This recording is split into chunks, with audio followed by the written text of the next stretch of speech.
Natural selection, survival of the fittest. Natural selection is a process in which organisms that are best adapted to their environment survive and make more offspring. Today, it is commonly known as survival of the fittest. Take, for example, a habitat in which there are green beetles and brown beetles. The birds that live in that habitat prefer the taste of the green beetles, so the green beetles get eaten more often. This means the brown beetles have an easier time surviving. Over a period of time, there will be way more brown beetles in the habitat, and eventually there will be no green beetles at all. The brown beetles survived because they were the best adapted or the fittest beetles.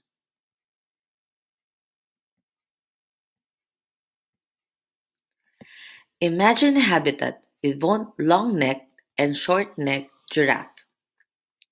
In this habitat, all the short shrubs and plants die out one year due to disease. The short-necked giraffe can find enough food, but the long-necked ones can reach the trees up high. Over time, only the long-necked giraffe survive and make more offspring. Eventually, the whole population is made up of these giraffes because they were better adapted. This is another example of natural selection.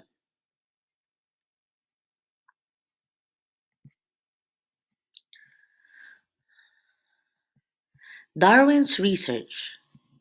The theory of natural selection dates back to philosophers from a long time ago.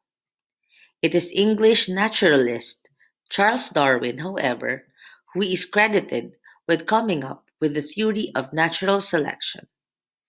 His theory is based on observations he made while on a voyage on the HMS Beagle. In the 1830s, Darwin traveled to the Galapagos. These islands, located in the Pacific Ocean, are part of Ecuador. Darwin studied the plant and animal species in the region. He was curious about the idea that all organisms evolved from a common ancestor. Darwin saw many unique species in the Galapagos Islands. The tortoise on the islands looked similar to some of the ones on the mainland of Ecuador. However, Darwin realized that the island tortoises had adaptations or differences that helped them survive on the island. The larger Galapagos Islands have a lot of grass and vegetation. The tortoise on those islands grow large and have dome-like shells. They can easily eat the grass on the ground. Some of the smaller Galapagos Islands, however, have very little grass. The tortoise there have to feed on taller cacti to survive. They have expanded front legs and saddle-shaped shells that allow them to reach the highest cacti leaves.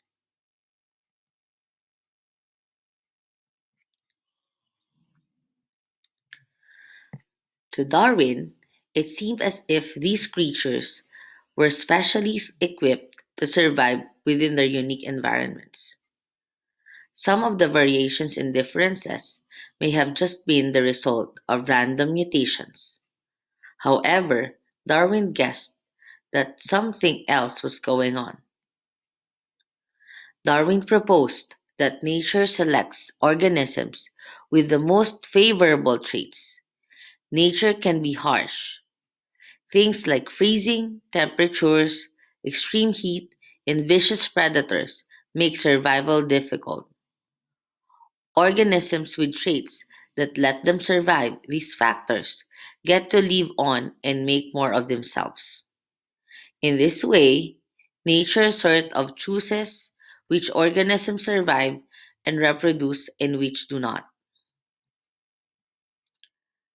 Darwin published his theory in 1859 in his book on the origin of species.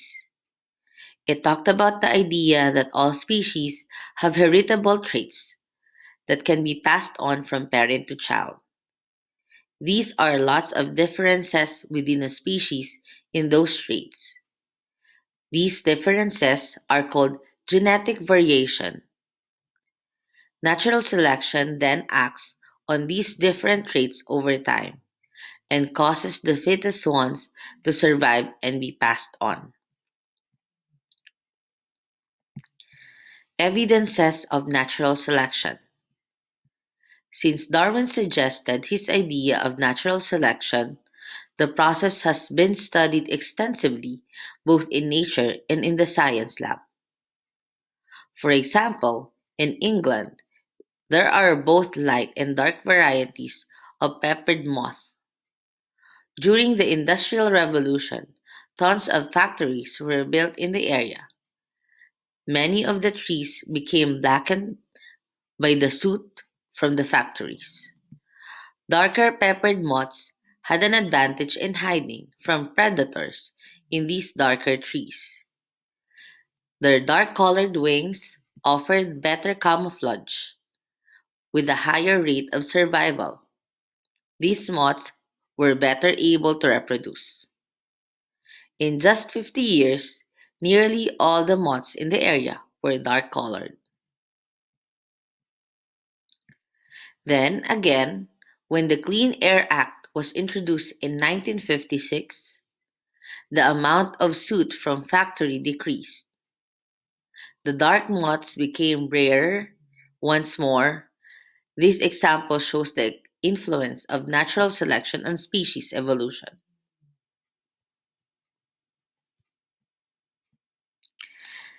Natural selection explains how species change over many generations, why they become extinct, and why new ones form.